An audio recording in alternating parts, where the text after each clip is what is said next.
છો વિદ્યાર્થી મિત્રો? આપણે લગભગ ઘણા બધા ચેપ્ટર્સ પૂરા કરી નાખ્યા અને હવે આગળ વધીએ તો લાસ્ટ ટાઈમ આપણે આંકડાશાસ્ત્ર ચેપ્ટર પૂરું કર્યું. એના હેતુલક્ષી પ્રશ્નો મેં તમને કરાવી દીધા બધા અને અગત્યના ઘણા બધા વધારાના ઉદાહરણો પણ આપણે કરેલા હતા. હવે ભૂમિતિના બેઝ ઉપરનું એક ચેપ્ટર આપણે જોઈએ તો એ છે વર્તુળ.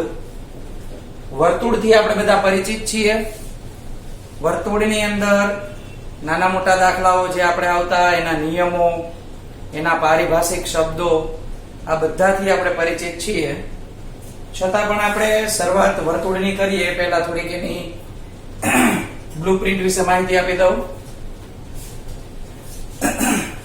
વર્તુળમાં 1 માર્કનો એક પ્રશ્ન પૂછાશે, પછી 2 માર્કનો એક પ્રશ્ન પૂછાશે.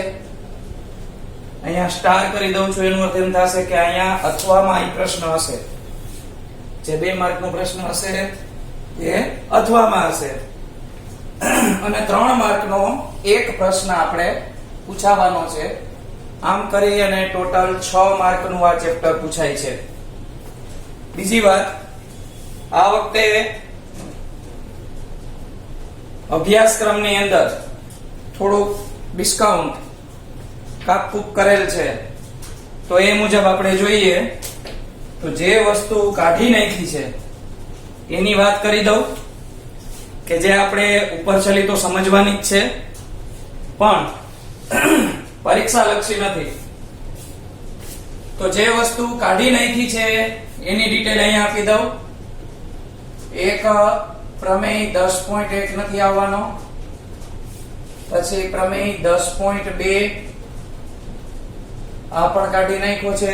જે 2 મોટા પ્રમેય 3 માર્કમાં પૂછી શકે એ કાઢી નાખ્યા છે. પછી ઉદાહરણ 1, 2 અને 3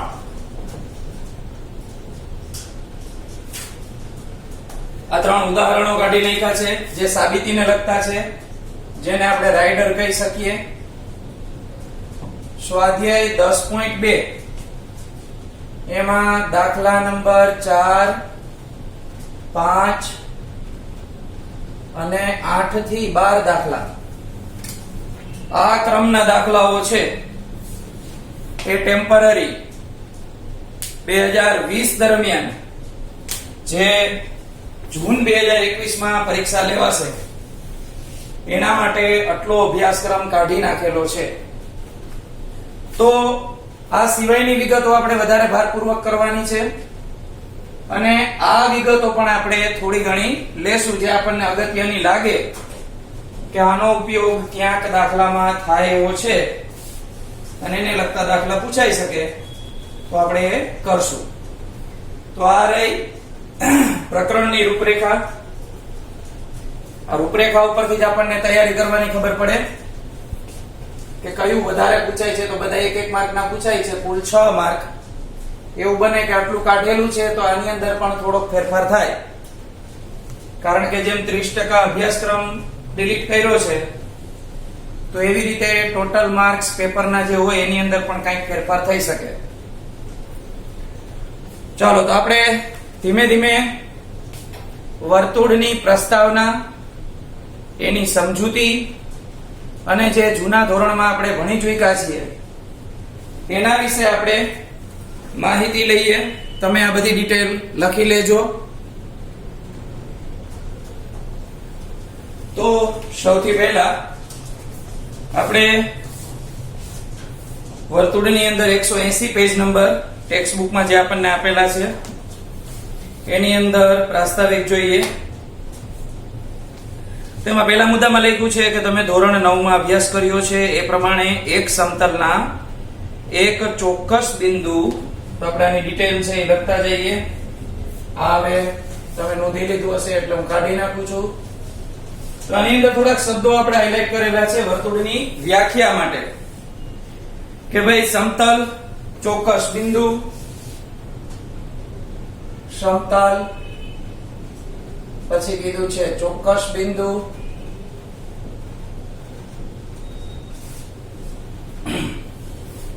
પછી એમાંય કીધું છે અચળ અંતરે એટલે નિશ્ચિત અંતરે, અચળ અંતર. અને ત્યાર પછી કીધું છે બિંદુઓનો સમૂહ. તો બિંદુઓના સમૂહને વર્તુળ કહે છે. જો આપણે હવે સામાન્ય ખ્યાલ મેળવીએ કે હું એક રેખાખંડ બનાવું છું, તો આ રેખાખંડ એટલે નાનકડી હું લીટી દોરું, તો આ લીટી કાંઈ એમ ન બનતી હોય, બિંદુઓનો સમૂહ છે.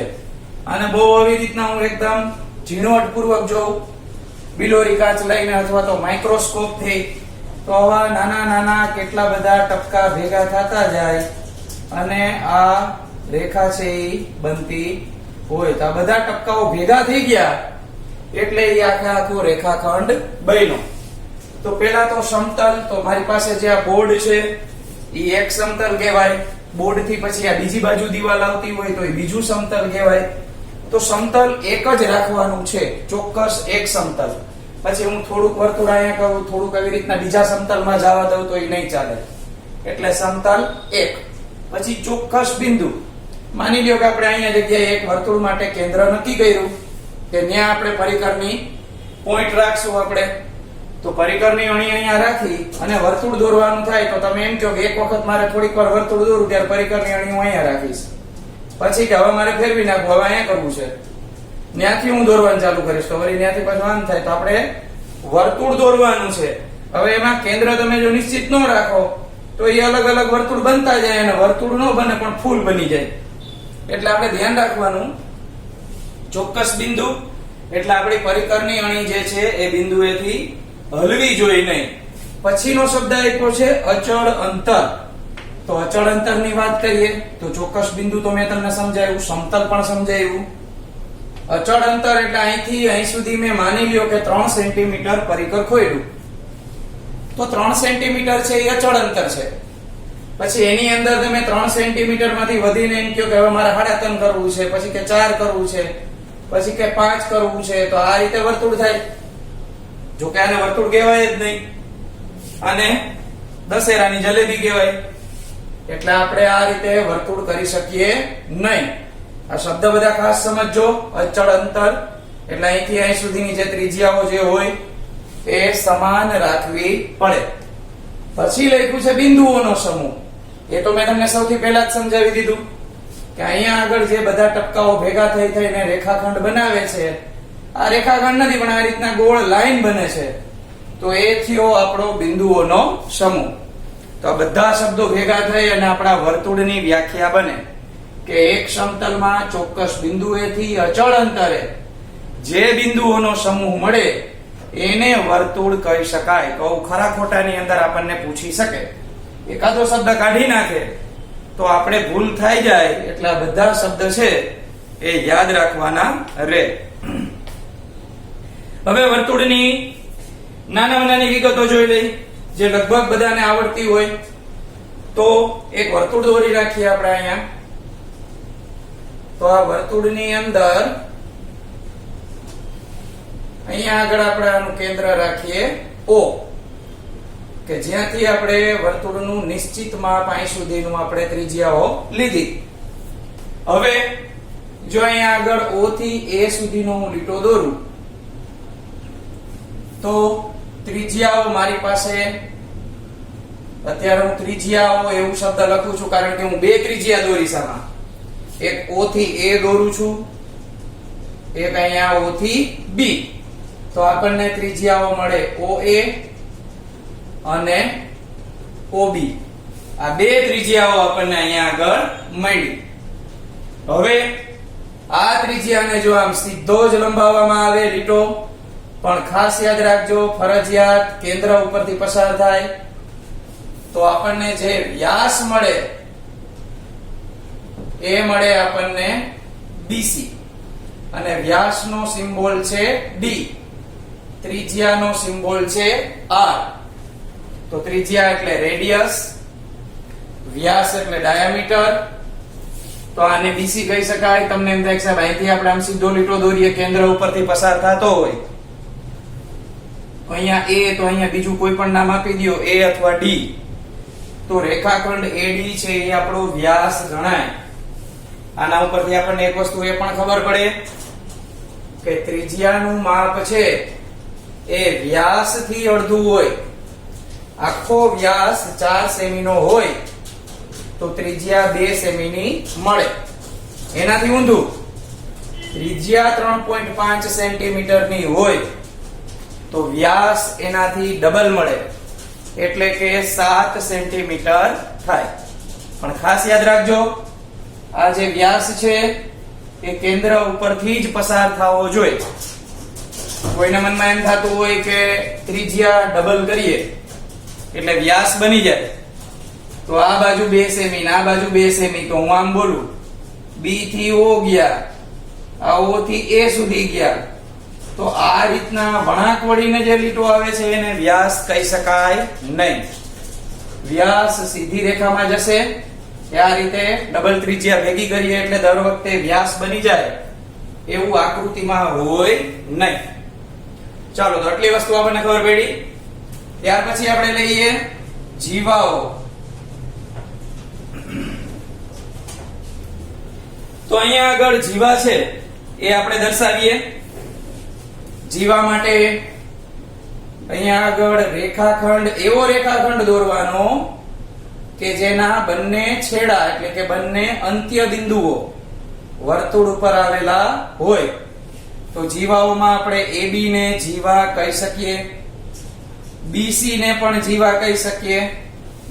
તો તરત તમને પ્રશ્ન થાય કે વ્યાસ BC અને જીવા પણ BC, આવું કેમ થયું? જીવાની વ્યાખ્યા શું કીધી આપણે?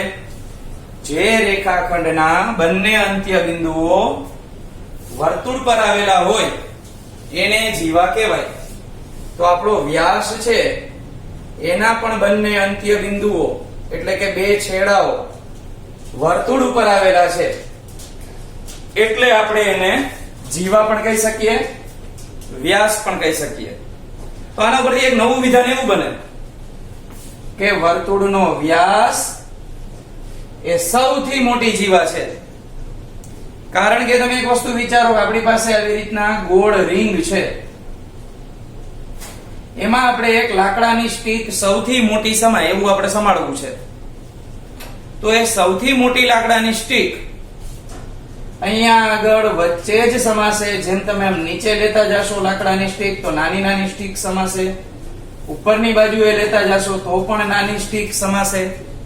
પણ જો કેન્દ્ર ઉપરથી પસાર થાય બરોબર વચ્ચેથી, તો એ જ સૌથી મોટી સ્ટીક હશે અને એ છે આપણો વ્યાસ. એટલે વર્તુળની સૌથી મોટી જીવા એ તેનો વ્યાસ છે. આપણે આ વિધાન એક યાદ રાખી લઈએ કે વર્તુળની સૌથી મોટી જીવા એ તેનો વ્યાસ છે.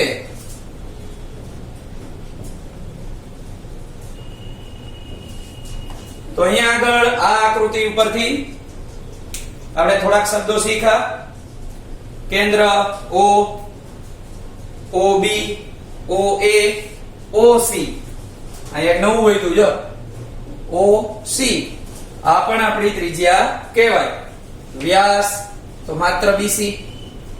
જીવાઓ AB ને કહી શકાય, BC ને કહી શકાય, OA ને ન કહી શકાય.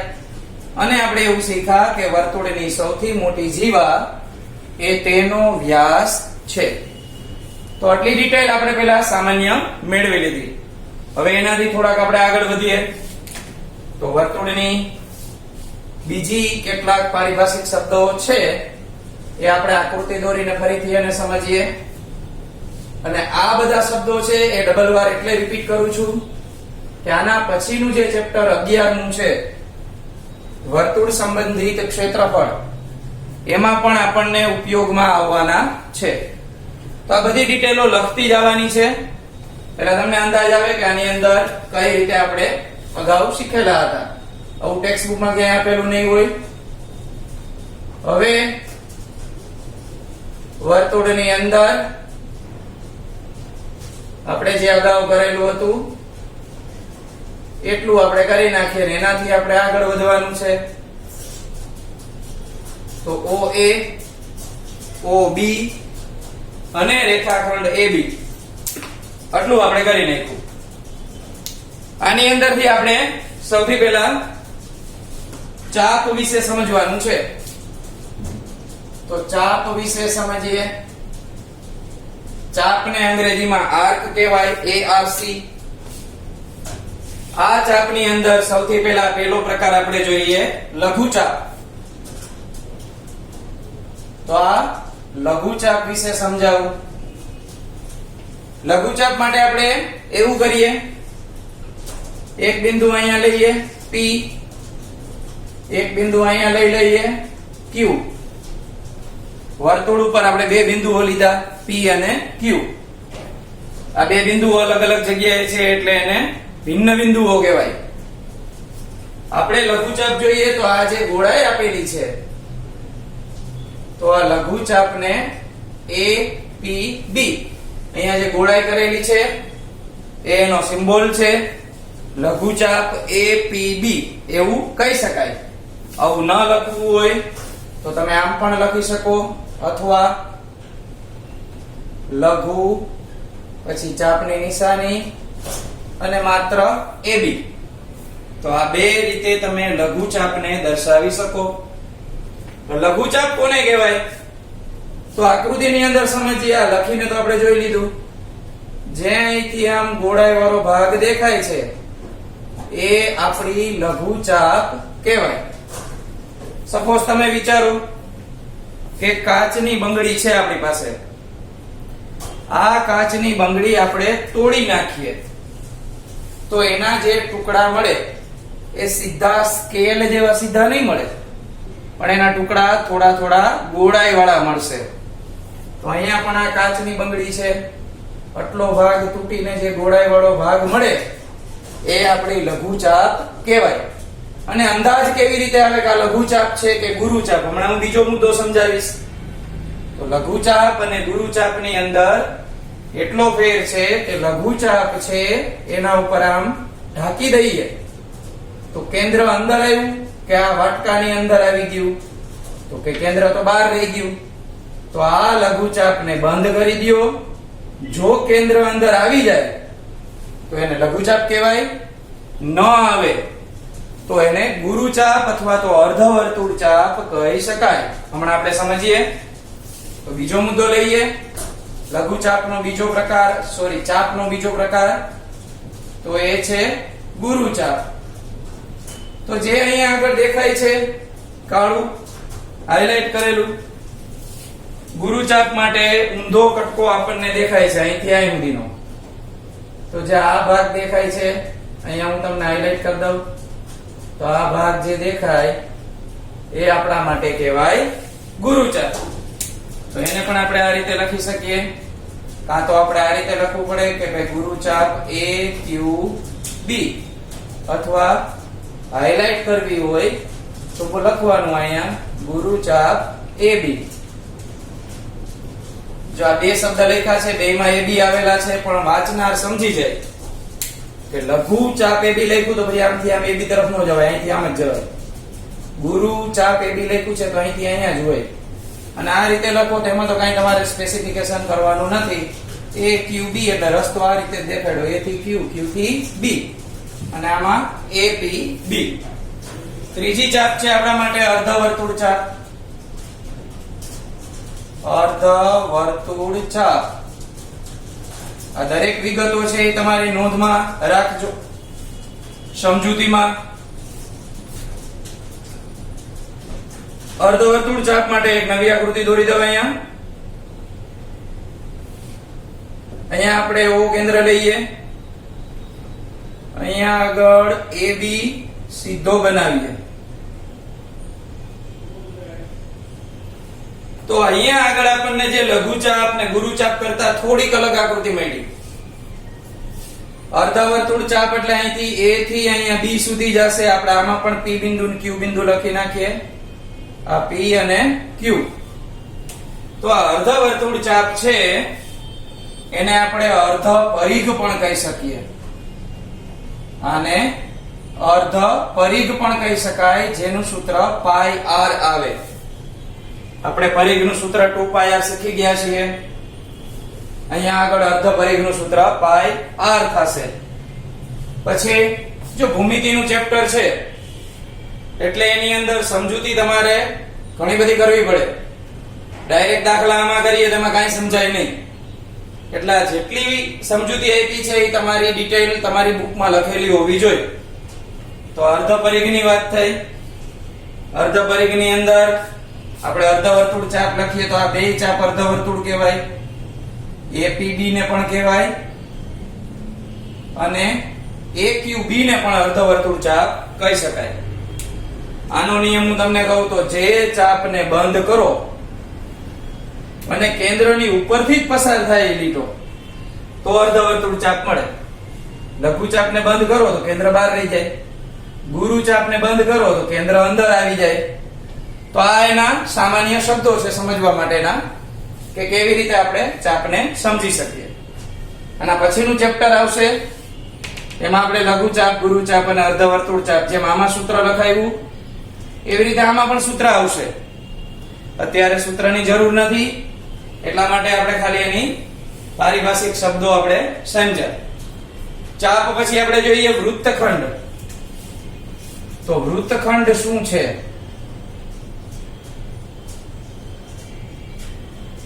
આ વૃત્તખંડ.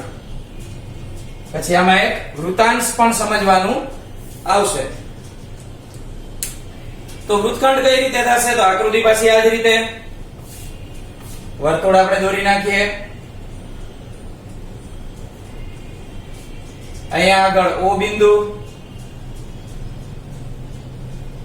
આ OA અને OB, આ AB ને આપણે જીવા કીધી. તો પહેલો પ્રકાર આપણે લઘુ વૃત્તખંડ સમજવાનો છે. આ લઘુ વૃત્તખંડ એટલે શું? તો જે આ કાળો ભાગ અહીંયા મેં હાઇલાઇટ કર્યો વાટકા જેવો એને લઘુ વૃત્તખંડ કહેવાય. આ રીતે નીચે કાળો ભાગ. એવી રીતે બીજો મુદ્દો જોઈએ આપણે. તો બીજો પ્રકાર છે ગુરુ વૃત્તખંડ.